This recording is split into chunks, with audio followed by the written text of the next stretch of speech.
Welcome back, Lifesavers, to another NCLEX Made Easy video. My name is Nurse Kelly Tyrrell, and in today's video, we are going to be reviewing my top 6 study tips and 3 things that you'll want to avoid to help you pass your next nursing school exam or your NCLEX in the minimum amount of questions.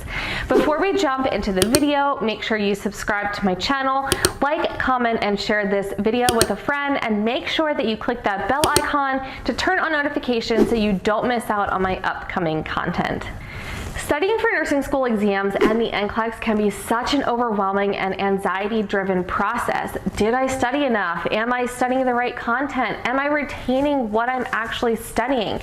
All of these questions and doubts, I'm sure, have gone through your mind at one point or another.